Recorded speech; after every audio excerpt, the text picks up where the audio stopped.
बुद्धं शरणं गच्छामि, धम्मं शरणं गच्छामि, संघं शरणं गच्छामि। नमो बुद्धाय जय Bhim. Welcome to Dhamma wave. आप हमारे साथ लाइव जो हमारा हर संडे का प्रोग्राम होता है, आप लाइव हमारे साथ जुड़ चुके हैं। तो wherever you are, if you can share your share our page the live program, तो please do so. So if you have any question, अगर आपका कोई भी क्वेश्चन है धम्मा रिलेटेड, तो आप हमें लाइव कॉल भी कर सकते हैं। जो नंबर आप हमारा स्क्रीन पर देख रहे हैं 919667972248 और 4165780000 के ऊपर आप हमें लाइव कॉल भी कर सकते हैं अगर आपका कोई भी दमा रिलेटेड क्वेश्चन है। You can also send us email dhammawaves.info@gmail.com. You can also follow us Instagram and YouTube, जो हमारा चैनल है उसको सब्सक्राइब कीजिएगा। अगर आप हमारा प्रोग्राम लाइव नहीं किसी तरह देख पा रहे हैं, तो ये जो सारे का सारा प्रोग्राम जो है हमारा वेडनेसडे को अपलोड हो जाता है, जो हमारा यूट्यूब चैनल है। So please do subscribe and share. तो दम्मा वेव्स का जो पर्पस है वो सिर्फ एक ही है, बाबा साहब के मिशन का सार प्रसार और दम का सार प्रसार। दम्मा वेव्स पर हर बोलने वाला अपनी बात के लिए खुद जिम्मेवार है, दम्मा वेव्स नहीं। हमारा मकसद बुद्ध धम्म और बाबा साहब के मिशन का प्रचार प्रसार करना है, ना कि किसी की भावनाओं को ठेस पहचाना। तो आज जो आप स्क्रीन पर देख रहे हैं, हमारे साथ वेनेबल विकुनी साक्या दम्मदीना जी और हमारे जो गेस्ट स्पीकर हैं सीमा माही जी। सीमा माही जी कनाडा से हमारे साथ जुड़े हैं, वैंकूवर से, और वेनेबल नागपुर से हमारे साथ जुड़े हैं दम देशना के लिए। तो please watch and share the wave. So चले प्रोग्राम शुरू करते हैं। सो वेयर यू आर, हम wherever you are, if you feel comfortable, please put your hand together. Let's do yachana together, and then we start programs today. Thank you.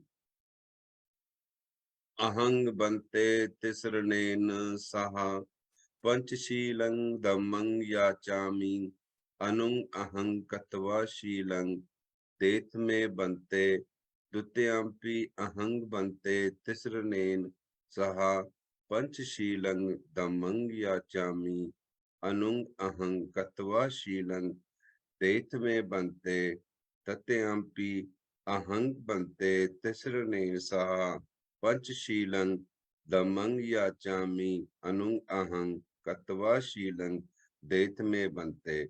बनते जी, हम आपको आदर सहित विनती करते हैं, आप हमें त्रिशरण एंड पंचशील दें। साधु साधु साधु। यं हं वदामि तं वदेथ। आम बनते। नमो तस् भगवतो अरहतो सम्मा सम्बुद्धस्। नमो तस् भगवतो अरहतो सम्मा संबुद्धस्। नमो तस् भगवतो अरहतो सम्मा संबुद्धस्। नमो तस् भगवतो अरहतो सम्मा संबुद्धस्। बुद्धं शरणं गच्छामि, बुद्धं शरणं गच्छामि, धम्मं शरणं गच्छामि, धम्मं शरणं गच्छामि, संघं शरणं गच्छामि, शरणं संगं गच्छामि, द्वितीयंपि बुद्धं शरणं गच्छामि, द्वितीयंपि बुद्धं शरणं गच्छामि, द्वितीयंपि धम्मं शरणं गच्छामि, द्वितीयंपि धम्मं शरणं गच्छामि, द्वितीयंपि संघं शरणं गच्छामि, द्वितीयंपि संघं शरणं गच्छामि, तृतीयंपि बुद्धं शरणं गच्छामि, तृतीयंपि बुद्धं शरणं गच्छामि, तृतीयंपि धम्मं शरणं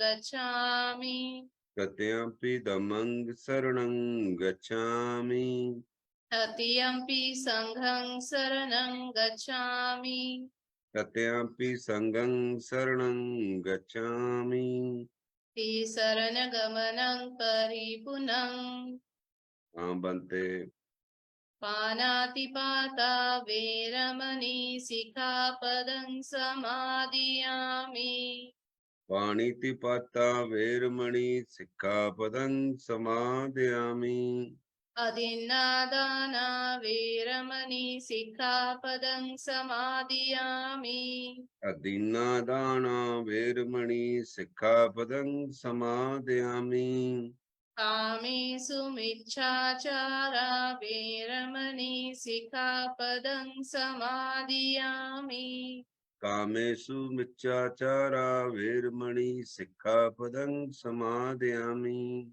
मुसावादा वेरमणि सिक्खापदं समादियामि मुस्सावादा वेरमणि सिक्खापदं समादयामि सुरामेरयमज्जपमादठाना वेरमणि सिक्खापदं समादियामि सुरामेर मज्जपदठाना वेरमणि सिक्खापदं समादयामि ईशरणेन सद्धिं पञ्चशीलं धम्मं साधुकं सुरक्षितं कृत्वा अपमादेन शीलं सम्पादेत साधु हाँ बनते साधु साधु साधु।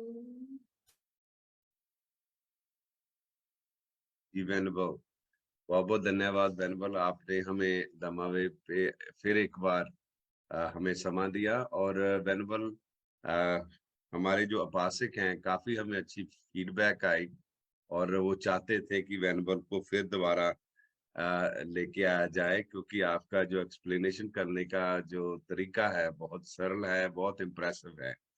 तो वेनुबल, मैं थोड़ा सा वेनुबल के बारे में बताना चाहता हूँ। Venerable master in in in Buddhist philosophy है और लॉ कर रहे हैं, लास्ट ईयर ही है, तो एलएलबी भी हो जाएंगे। सो हाईली एजुकेटेड, हाई लर्नर और है हमारे वेनुबल। सो वेनुबल, जो आज का सब्जेक्ट है, I hope you have that subject, so will go from there. Thank you so much venerable. साधु साधु साधु। सर्वप्रथम करुणा के सागर भगवान तथागत गौतम बुद्ध, उनके सुआख्यात तात्कालिक फल देने वाले सधम्म और सुप्रतिष्ठित न्यायप्रिय सरल मार्ग पर आरूढ़ श्रावक संघ को मैं वंदन करती हूँ। हमें सधम्म से परिचित कराने वाले विश्व रत्न बोधिसत्व परम पूज्य डॉक्टर बाबा साहेब अम्बेडकर, उनको मैं अभिवादन विनम्र श्रद्धांजलि अर्पित करती हूँ। और यहाँ उपस्थित सभी उपासक उपासिकाएं, इनका मैं बहुत बहुत साधुवाद करती हूँ। साथ ही साथ हमा वेव्स प्लेटफॉर्म का बहुत बहुत साधुवाद करती हूँ कि उन्होंने मुझे फिर से मौका दिया कि मैं आप सभी के बीच में धम्म के विषय को रख सकूं। आज का जो विषय मुझे दिया गया वो था कि हमें, क्योंकि बुद्ध पूर्णिमा बहुत निकट है, तो हमें बुद्ध पूर्णिमा किस तरह से सेलिब्रेट करनी चाहिए, ये विषय हमारा था। तो हम देखते हैं कि बुद्ध पूर्णिमा सेलिब्रेट करने के लिए लोग बहुत उत्सुक रहते हैं, क्योंकि ये केवल राष्ट्रीय स्तर पर नहीं, अंतर्राष्ट्रीय स्तर पर मनाया जाने वाला एक उत्सव है। हम इसे त्योहार ना कहें, क्योंकि त्योहार का जब हम संधि विच्छेद करते हैं तो त्योहार का अर्थ होता है त्योहार, तेरी हार, अर्थात किसी को हराकर जब कोई उत्सव मनाया जाता है तो उसे त्योहार कहा जाता है।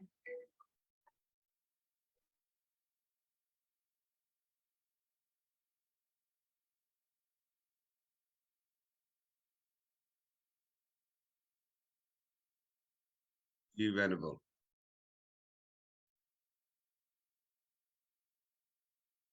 क्योंकि ये जो हमारा प्रोग्राम होता है ये लाइव होता है। आपको बिल्कुल मालूम है कि जो बात का network. Venerable, are you okay?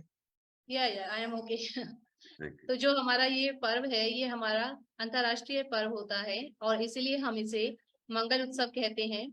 और वैसे हम जानते हैं कि भगवान बुद्ध के जीवन में प्रत्येक पूर्णिमा को कोई ना कोई विशेष घटना घटित हुई है, इसीलिए यूं तो हमारे लिए प्रत्येक पूर्णिमा महत्वपूर्ण है, लेकिन बुद्ध पूर्णिमा का अपना विशेष महत्व है।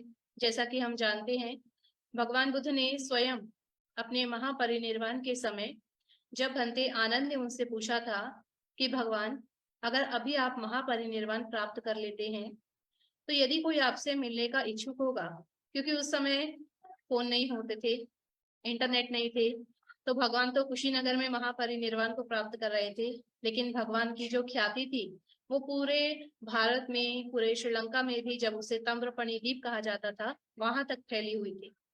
तो कैसे भगवान की जो दर्शन करने के इच्छुक है कि भगवान फिर चारिका करते हुए कभी हमारे गांव में आएंगे, लेकिन उन लोगों को नहीं पता था कि भगवान जो है कुशीनगर में महापरिनिर्वाण प्राप्त करने वाले। तो आनंद ने भगवान से पूछा कि भगवान, आपके जाने के बाद यदि कोई आपके दर्शन करने के लिए आए तो वो क्या करेगा, कहाँ पाएगा बुद्ध को? तो भगवान कहते हैं, आनंद, मेरे लिए 4 स्थान बहुत महत्वपूर्ण है, जिसे हम 4 तीर्थ स्थान भी कहते हैं। तो 4 स्थानों में सबसे पहला लुम्बिनी वन, जहां मेरा जन्म हुआ। दूसरा बोध गया, जहां मैंने बुद्धत्व की प्राप्ति की। तीसरा सारनाथ, उस समय वाराणसी था, इसी पतनमथिट्टा, जहां मैंने पहला धम्म उपदेश दिया। और चौथा कुशीनगर, जहां मैं महापरिनिर्वाण को प्राप्त करने जा रहा हूँ।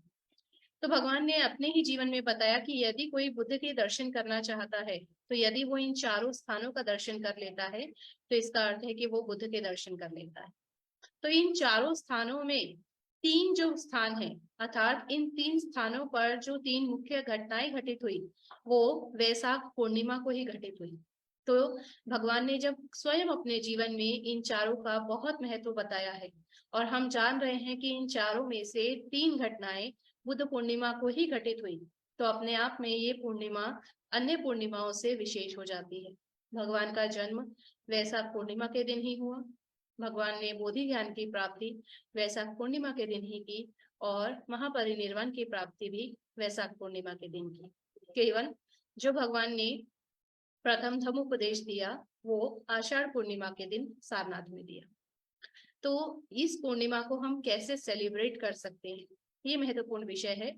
कैसे सेलिब्रेट करें, क्योंकि हम लोग चाहते हैं कि थोड़ा सा एंटरटेनमेंट होना चाहिए। अभी हमने देखा कि बाबा साहेब की जयंती गई है, बाबा साहेब की जयंती पर लोगों ने बहुत एंटरटेनमेंट किया, बहुत उत्साह के साथ में डीजे पर नाचना, सभी तरह का जितना मनोरंजन कर सकते थे लोग करते हैं। भिक्षु तो नहीं करते हैं, लेकिन जब उनसे पूछा जाता है कि आप इतना क्यों मनोरंजन का साधन बना लेते हैं जयंती को, तो लोगों का ऐसा कहना होता है, बाबा साहेब हमारे लिए इतना कुछ किया, तो हमें बाबा साहेब की जयंती की बड़ी खुशी है, और इसीलिए हम लोग जो है इसे मनोरंजन का साधन बनाते हैं या मनोरंजन करके इसे सेलिब्रेट करते हैं। तो उनसे मैं कहती हूँ कि हम बेशक चीवर में हैं, लेकिन जितनी खुशी तुम्हें है उतनी ही खुशी हमें भी है बाबा साहेब के जन्म की, क्योंकि बाबा साहेब ने यदि किया तो केवल ना तुम्हारे लिए बल्कि हमारे लिए भी किया है, तो फिर तो हमें भी नाचना चाहिए। लेकिन वो उचित नहीं है, क्योंकि चीवरधारी है तो वो मनोरंजन नहीं कर सकते हैं। तो इसीलिए हमें जानना चाहिए कि यदि चीवरधारी मनोरंजन नहीं कर सकते हैं, उसका एक कारण है कि हम उन्हें पूजनीय मानते हैं, हम उन्हें श्रद्धा से, आस्था से, बाहरी आडंबरों से दूर मानते हैं, मानसिक शांति का स्रोत मानते हैं। तो यही अगर आप कोई भी महापुरुष की जयंती मनाते हैं या भगवान बुद्ध की जयंती मनाते हैं, तो उनको भी मनोरंजन का स्रोत ना बनाते हुए हमें शांति से, आराम से, और बिल्कुल जो उनका संदेश था, भगवान का जो संदेश था, उस संदेश को मन में रखते हुए हमें हमेशा कोई भी जयंती या कोई भी पूर्णिमा हमें सेलिब्रेट करनी चाहिए। भगवान बुद्ध की जयंती पर किसी भी तरह का धूम धड़ाका, किसी भी तरह का नाचना गाना, ये सब नहीं होना चाहिए। एक साधारण सा है, हम कहते हैं इस दिन में साधारण अगर कोई करना चाहता है तो साधारण तरीके से आप इस दिन में दान कर सकते हैं, पूजा वंदना कर सकते हैं, ध्यान साधना कर सकते हैं। आप इस दिन जो है विहारों में जाकर संघ के दर्शन कर सकते हैं। ये एक साधारण तरीका है। परंतु यदि कोई एडवांस लेवल पर जाना चाहता है तो उसके लिए मैं बताना चाहूंगी कि हम लोग जानते हैं कि भगवान ने बोधि ज्ञान को प्राप्त किया बोधि वृक्ष के नीचे। तो इसलिए इस दिन जो भी आपके आसपास में यदि कहीं बोधि वृक्ष है, तो आप बोधि वृक्ष पर जाकर बोधि पूजा जरूर कीजिए। बोधि पूजा आपको सूत्रों में मिल जाएगी, पुस्तकों में जो परित्राण की पुस्तकें होती हैं आप उसको मिल जाएंगी। आप उसके नीचे जाकर बोधि पूजा कीजिए और उसके नीचे बैठकर यदि संभव हो तो ध्यान साधना जरूर कीजिए। उसका आपको जो वाइब्स मिलेगी, जो तरंगे आपको मिलेंगी बोधि वृक्ष के नीचे बैठने से, वो तरंगों का एक अलग ही अनुभव होगा।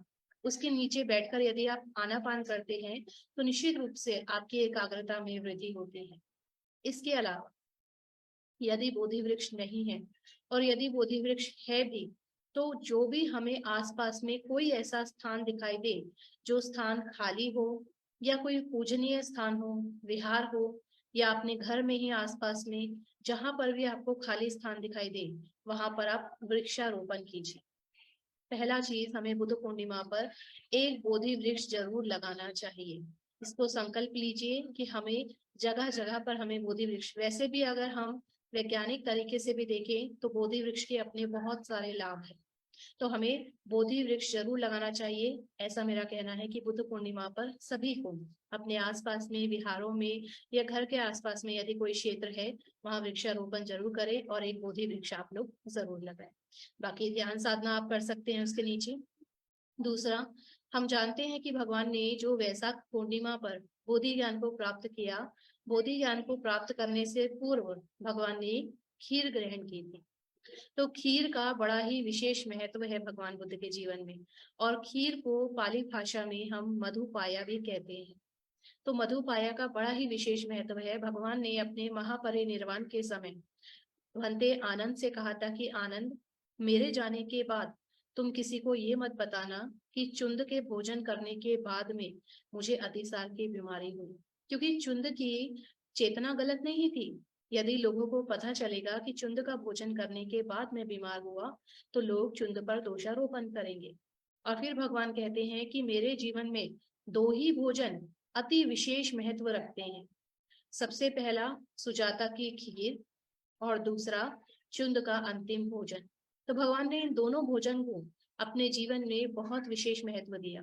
तो सुजाता की खीर बहुत विशेष महत्व रखती है। तो इसीलिए बुद्ध पूर्णिमा पर आप अपने घरों में, अपने जहां पर भी आपका सोशल प्लेटफॉर्म है वहां पर आप खीर बनाएं, अपने आस पड़ोस में, परिवारों में, रिश्तेदारों में आप खीर वितरित करें, क्योंकि भगवान को भी खीर बड़ी ही प्यारी थी, बड़ी ही उन्हें अच्छी लगती थी, खीर खाना प्रिय थी उनको।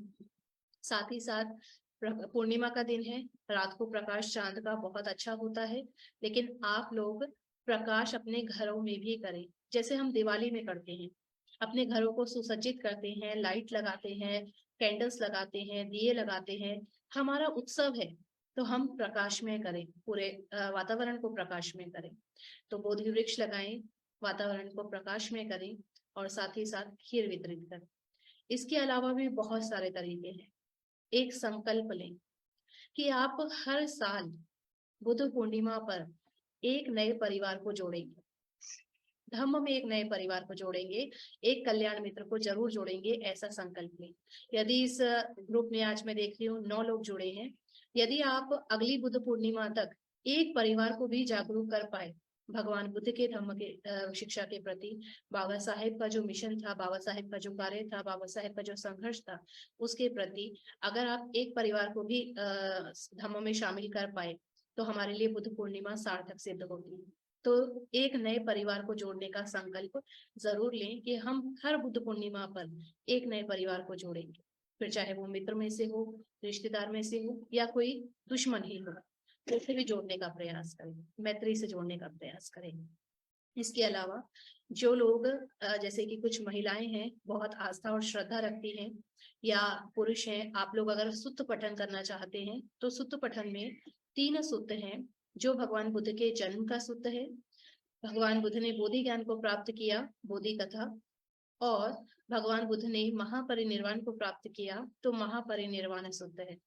इन तीनों सुत्त का आप संगायन कीजिए, अनुवाद सहित संगायन कीजिए। इसका हिंदी, पंजाबी, जो भी आप लोगों, जिसमें भी, जिस लैंग्वेज में भी आप कंफर्टेबल हैं, इंग्लिश में, हिंदी में, पंजाबी में, उसमें आप इसका अनुवाद सहित इसका संगायन कीजिए। तो भगवान बुद्ध का महापरिनिर्वाण सूत्र जो है वैशाख पूर्णिमा पर, यदि आप उनके जन्म का और उनके बोधि ज्ञान का ये 2 सूत्र संगायन कर सकते हैं क्योंकि ये सूत्रों की जो लेंथ है वो बहुत बड़ी नहीं है।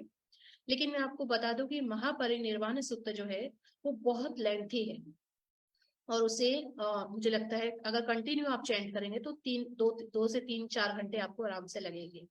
तो उसके लिए मैं आपको सॉल्यूशन देती हूँ कि हम जानते हैं भगवान बुद्ध का महापरिनिर्वाण तो वैशाख पूर्णिमा को हुआ, लेकिन भगवान बुद्ध के शरीर को जब अग्नि दी जा रही थी तो अग्नि लग नहीं पा रही थी और 7 दिन तक उनके शरीर को रखा गया था भगवान बुद्ध के। और 7वें दिन जब सबसे वृद्ध भिक्षु महाकश्यप भंते जी वहां पर आए तो उन्होंने भगवान बुद्ध के शरीर को अग्नि दी थी। तो 7 दिन तक कंटिन्यू भगवान बुद्ध के शरीर को रखा गया था।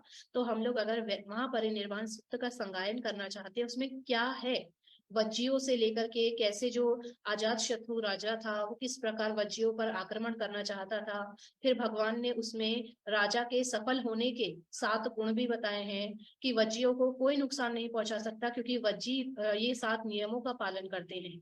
यदि हम महापरिनिर्वाण सूत्र का संगायन करते हैं तो वो 7 नियम हमारे जीवन में भी काम आएंगे। यदि हम सफल होना चाहते हैं या किसी भी संगठन को हम सफल करना चाहते हैं, अगर हम जैसे राजा राज्य करता है इसी तरीके से यदि हम भी किसी संगठन को सफल बनाना चाहते हैं तो हमें उन 7 नियमों का पालन करना होगा। तो यदि आप महापरिनिर्वाण सूत्र का संगायन अनुवाद सहित करते हैं तो आपको सफलता के वो 7 नियम भी पता चलेंगे। इसके बाद भी महापरिनिर्वाण सूत्र में बहुत सारी घटनाएं हैं, बहुत लेंथी सूत्र है और अंत तक है जब तक उनके शरीर को अग्नि नहीं दी गई थी तब तक दिया हुआ है। तो यदि आप वैशाख पूर्णिमा से शुरू करते हैं और डेली आप 15 मिनट से 20 मिनट तक उसका संगायन करते हैं और उसे हिंदी में या मराठी में जिसमें भी आपको कंफर्टेबल है उसमें आप उसका अनुवाद पढ़ते हैं तो 7 दिन तक आप थोड़ा थोड़ा करके पढ़ सकते हैं और 7 दिन में उसे खत्म कर सकते हैं जिस दिन भगवान बुद्ध को के शरीर को अग्नि दी गई थी। तो वहां तक आप संगायन कर सकते हैं। तो ये सूक्त का संगायन आप लोग कर सकते हैं, बोधि कथा का, महापरिनिर्वाण सूक्त का, ये सारा आप संगायन कर सकते हैं। इसके अलावा हम एक ट्रेडिशनल हमारा फॉर्म है एंटरटेनमेंट, अगर आपको चाहिए एंटरटेनमेंट जरूरी है तो ट्रेडिशनल फॉर्म है एक हमारा गीत का, जो हम भजन कहते हैं या गीत कहते हैं, है ना, वो हमारा गीत गायन का हम प्रोग्राम ऑर्गेनाइज कर सकते हैं अपने घरों पर, अपने जो भी हमारे पास सोशल प्लेटफॉर्म है वहां पर, हम आसपास के विहारों में, वहां पर कुछ ऐसा मंडली, क्योंकि आजकल बहुत सारी मंडलियां बनी हैं जो कुछ लोग यही काम करते हैं, उनकी रोजी रोटी भी आजीविका भी इसी से ही चलती है, लेकिन वो बहुत ही सुंदर तरीके से भगवान बुद्ध की जीवनी को कव्वाली माध्यम से, गीत के माध्यम से, या भगवान बुद्ध का जो उनका शिक्षाएं हैं उनको गीत के माध्यम से, एंटरटेनमेंट के माध्यम से वो बताते हैं, जिससे हमें नॉलेज भी मिलती है। तो यदि आप किसी ऐसे मंडली के संपर्क में हैं तो आप किसी ऐसे मंडली से संपर्क करके वो एक कार्यक्रम भी आयोजित कर सकते हैं जिससे लोगों को एंटरटेनमेंट भी होगा और नॉलेज भी मिलेगी, दोनों काम होगा उससे। इसके बाद में बच्चों की बारी आती है कि बच्चों को हम बुद्ध पूर्णिमा में कैसे इन्वॉल्व करें। तो ये तो अडल्ट्स के लिए हो गया। बच्चे के लिए हम 2 तरीके से कर सकते हैं। फर्स्ट, उन्हें हम मूवीज दिखा सकते हैं, प्रोजेक्टर के माध्यम से हम उन्हें मूवीज, भगवान बुद्ध के जीवन पर जो कार्टून टाइप की मूवीज भी बहुत सारी बनी है, आपको इजीली अवेलेबल हो जाती है, तो आप प्रोजेक्टर के माध्यम से वो मूवीज बच्चों को दिखा सकते हैं। सेकेंडली, आप बच्चों के लिए कॉम्पिटिशन्स रख सकते हैं, जैसे कि ड्राइंग कंपटीशन में जैसे मैंने देखा है यहाँ पर हम पंचशील को हमेशा देखते हैं, लेकिन यदि मैं अभी भी आपसे पूछूं कि बिना देखे आप बताइए पंचशील में कलर्स कौन से हैं सीरीज, तो बहुत सारे लोग एकदम से नहीं बता पाएंगे, उन्हें रिमाइंड करना पड़ता है। तो बच्चों को भी ये चीज नहीं पता है, तो जब हम लोग ड्राइंग कंपटीशन बच्चों को देते हैं तो हम इस तरह की कुछ चीजें उन्हें दे सकते हैं। धम्मचक्र बनाने के लिए दिया, धम्मचक्र हमेशा देखते हैं लेकिन उसमें कितने स्पोक्स होती हैं वो नहीं पता। अशोक चक्र दे दिया, अशोक चक्र में कितनी स्पोक्स होती हैं। पंचशील दे दिया, पंचशील में कौन सा कलर कैसे होता है। बाबा साहेब की फोटो दी, बाबा साहेब का कोट हमेशा कौन से कलर का होता है, टाई हमेशा कौन से कलर की होती है, या बुक उनके हाथ में है तो वो किस चीज की बुक है। तो इस तरह से कुछ ड्राइंग्स कंपटीशन हम बच्चों के लिए रख सकते हैं। इसके अलावा हम लोग स्पीच कंपटीशन रख सकते हैं, ऐसे कंपटीशन रख सकते हैं, उनको टॉपिक दे सकते हैं और उस टॉपिक पे बच्चों को लिखना है, क्योंकि टॉपिक देंगे तो उसको प्रिपरेशन करेंगे, बच्चे उसकी तैयारी करेंगे, आगे पीछे वो उसको नहीं पढ़ेंगे, लेकिन जब उन्हें कंपटीशन में जाना है, उनको प्राइज मिलना है, तो बच्चों के अंदर वो कॉम्पिटिटिव वाली भावना होती है, तो उसको जीतने के लिए वो उसकी प्रिपरेशन करेंगे ही करेंगे। और इस माध्यम से बच्चे कुछ ना कुछ जान भी जाएंगे। और अगर इसको अच्छे लेवल पे, बड़े लेवल पे करना है तो ये लोग आप लोग भी इसको कर सकते हैं, बड़ों का भी कंपटीशन रख सकते हैं। क्योंकि मैं जानती हूँ कि भगवान बुद्ध के बारे में, बाबा साहेब के बारे में हम लोग बहुत पढ़ लेते हैं, लेकिन भगवान बुद्ध के बारे में भी बहुत सारी उनकी शिक्षाओं से अभी भी हम अनभिज्ञ हैं, हमें जानकारी नहीं है। तो बड़े लोगों का भी आप कंपटीशन रख सकते हैं, ऐसे कंपटीशन, राइटिंग कंपटीशन, या फिर speech competition, singing competition, drawing competition. तो बच्चों को आप इस तरह से इन्वॉल्व कर सकते हैं। आप डिफरेंट डिफरेंट कॉम्पिटिशन्स रख सकते हैं। अलॉन्ग विद आप प्रोजेक्टर पर उनको मूवीज दिखा सकते हैं, सीरियल्स दिखा सकते हैं, क्विज दिखा सकते हैं। क्विज के माध्यम से आप उनसे क्वेश्चंस कर सकते हैं और फिर उन्हें प्राइज देकर उन्हें मोटिवेट कर सकते हैं, सो दैट कि वो अगले साल भी प्रिपेयर करें। तो इस तरह से आप कुछ टॉपिक्स उन्हें प्रोवाइड करा सकते हैं। बाकी हम लोग ऑनलाइन कार्यक्रम तो 2 साल से, जब से कोरोना हुआ है तो हमारा प्लेटफॉर्म ज्यादा बढ़ गया है। कोरोना नहीं आता तो शायद हम लोग मिल भी ना पाते। कोरोना की ये देन है कि हम लोग इंटरनेशनल हो गए हैं, जुड़ गए हैं सभी लोग, नहीं तो अपने अपने लोकल में ही सब लोग जुड़े हुए थे। और इसके अलावा जो महिलाएं धार्मिक प्रवृत्ति की हैं बहुत ज्यादा, अगर विश्वास रखते हैं तो आप लोग उपोषण धारण कर सकते हैं। उपोषण के बारे में आप लोग जानते भी होंगे कि जहां हम पंचशील का पालन करते हैं, उपोषण वाले दिन हम लोग अष्टशील का पालन करें। और इसके अपना विशेष महत्व भी है कि जैसा जिस दिन, जैसे पूर्णिमा का जो चांद होता है, हम लोग जानते हैं कि पूर्णिमा के चांद की जो रोशनी होती है वो हमारी बॉडी के लिए बहुत पॉजिटिव रिएक्शन देती है। जैसे कि हमारे लिए सूरज की धूप जरूरी होती है, विटामिन डी और अन्य अन्य चीजें हमें उससे मिलती हैं। इसी लेकिन वो अति हो जाती है तो वो हमारे लिए नुकसानदायक भी है, वो स्किन कैंसर जैसी बीमारियां भी बनाता है। इसी तरह से जो चांद है, चांद की रोशनी का अलग प्रभाव होता है।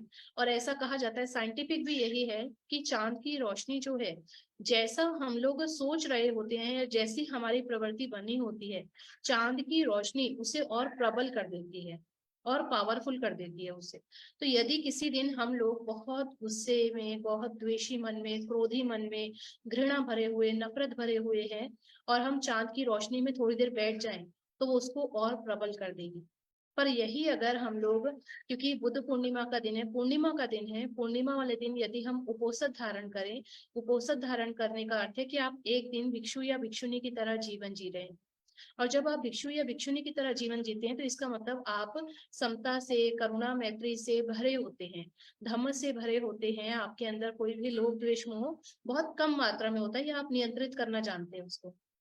तो जब ऑलरेडी आप उपोषण धारण करके उन पॉजिटिव वाइब से भरे होंगे और आप जब चांद की रोशनी में, उसका प्रकाश में बैठेंगे पूर्णिमा के दिन, थोड़ी देर भी बैठेंगे तो आप उसे और प्रबल बना देंगे। आपके अंदर जो करुणा मैत्री भरी है, चांद की रोशनी उसे और पावरफुल बना देगी और स्ट्रॉन्ग बना देगी। तो निश्चित रूप से उपोषण धारण करें। और मैं कहती हूँ अगर इनमें से आप कुछ भी नहीं कर सकते तो मैं एक लास्ट पॉइंट जरूर बताऊंगी आपको कि भगवान बुद्ध को प्रकृति बड़ी प्यारी थी। भगवान बुद्ध का जन्म जो हुआ वो प्रकृति में हुआ। भगवान बुद्ध ने बोधि ज्ञान को प्राप्त किया तो प्रकृति में, किसी बिल्डिंग के अंदर बैठ के नहीं किया, प्रकृति में किया। महापरिनिर्वाण के लिए भी उन्होंने प्रकृति को ही चुना। तो आप बुद्ध पूर्णिमा का पूरा दिन प्रकृति में बिताएं। प्रकृति में बिताने का ये नहीं कि हिल स्टेशन पे जाके बैठ जाना है, गार्डन में जाके बैठ जाना है। प्रकृति का अर्थ है कि आपके आसपास के वातावरण में यदि आपको लगता है कि प्रकृति दूषित हो रही है, पर्यावरण दूषित हो रहा है, तो उसे स्वच्छ करने का प्रयास करें। मिशन चलाएं बुद्ध पूर्णिमा पर कि हम अपने आसपास के पर्यावरण को स्वच्छ रखने के लिए क्या कर सकते हैं, इस प्रकृति को स्वच्छ रखने के लिए क्या कर सकते हैं। ग्रुप बनाए, ग्रुप बना के आप आराम से टीम बना करके अपने आसपास में जाकर के सफाई कीजिए। जो पर्यावरण दूषित हो रहा है जिससे वो सफाई कीजिए आप उसको। तो पर्यावरण में, प्रकृति पर उस दिन ध्यान दीजिए। अपने घरों में भी सजावट कीजिए। अपने घरों में, हम जानते हैं कि बुद्ध प्रतिमाएं तो बहुत घरों में होती हैं लेकिन सालों धूल जमती रहती है। तो बुद्ध पूर्णिमा पर उनको अच्छे से आप क्लीन कीजिए, उसको सजाइए, सुसज्जित कीजिए, पुष्प लेकर के आइए और अपने घरों पर धम्म ध्वज लगाइए। जो पंचशील का ध्वज हम कहते हैं उसे धम्म ध्वज, वो धम्म ध्वज आप लगाइए अपने घरों में। अपने घरों के आसपास में भी लगा सकते हैं, जो क्षमता रखता हो तो अपनी गलियों में भी लगा सकते हैं। जहां तक संभव हो आप धम्म ध्वज लगाइए कि लोगों को उससे भी रूबरू हो कि ये क्या है, किस चीज का झंडा है। भारत के झंडे को सब पहचानते हैं, हम लोग इस्लाम के झंडे को पहचानते हैं, हम लोग सभी धर्मों के झंडे को पहचानते हैं। तो अगर हमारी पहचान नहीं है तो हमें उससे भी पहचान दिलानी है कि हम धम्म ध्वज लगा करके भी इसका वो कर सकते हैं बुद्ध पूर्णिमा पर, कि हम लोग जो है आज बुद्ध पूर्णिमा सेलिब्रेट करते हैं। तो मैंने बहुत सारे पॉइंट्स आपको बताए हैं और इन पॉइंट्स में से जो भी आपके लिए कन्वीनियंट हो या अगर किसी पॉइंट को पूरा करने के लिए थोड़ा सा प्रयास भी करना पड़े तो मैं कहती हूँ कीजिए। आप एक एफर्ट करेंगे, आप अपने कंफर्ट जोन से बाहर निकलकर थोड़ा सा भी एफर्ट डालेंगे, यू विल फील बेटर। आपको अपने आप में अच्छा लगेगा दैट वी डिड समथिंग, हमने कुछ किया बुद्ध पूर्णिमा पर। जो हमारे लिए कन्वीनियंट है वो तो हम हमेशा ही करते हैं, तो हमें उसमें कुछ मजा नहीं आता, मतलब हाँ ठीक है किया हमने, लेकिन जो हमारे लिए कन्वीनियंट नहीं है वो अगर हम थोड़ा सा एफर्ट्स डाल के करते हैं तो हमें खुशी होती है कि नहीं मैं ये कर पाया, मैंने कुछ तो नया किया। फिर नेक्स्ट टाइम आप उससे और बेटर करने का प्रयास करेंगे। तो मुझे लगता है ये सारे पॉइंट्स आपने सुने होंगे, वीडियो रिकॉर्ड भी हो रही है। इन केस अगर आप भूल जाते हैं तो आप लोग बाद में भी देख सकते हैं कि आप लोग क्या कर सकते हैं और कितना कर सकते हैं। तो अगर इन पॉइंट्स को चल करके, इनमें जो मुख्य पॉइंट है कि आप वृक्षारोपण कीजिए, एक नए परिवार को जोड़ने का प्रयास कीजिए और बच्चों को इन्वॉल्व करने के लिए आप लोग कॉम्पिटिशन्स और प्रोजेक्टर का इस्तेमाल कीजिए। ये पॉइंट्स आपको जरूर करने हैं। बाकी और जितने भी पॉइंट्स है, सुप्त संगायन है, वो साधारण है, ये जो अगर आप कर सकते हैं, धार्मिक प्रवृत्ति अगर आप रखते हैं तो आप कर सकते हैं। आध्यात्मिक है, धार्मिक भी नहीं है, स्पिरिचुअल है। जितना आप सुप्त का पठन करेंगे उतना आप मानसिक विकास कर पाएंगे। भगवान बाबा साहेब ने भी कहा है कि मेरा जो विचार है, मेरा जो दर्शन है, उसकी जो जड़ें हैं वो धम्म में है।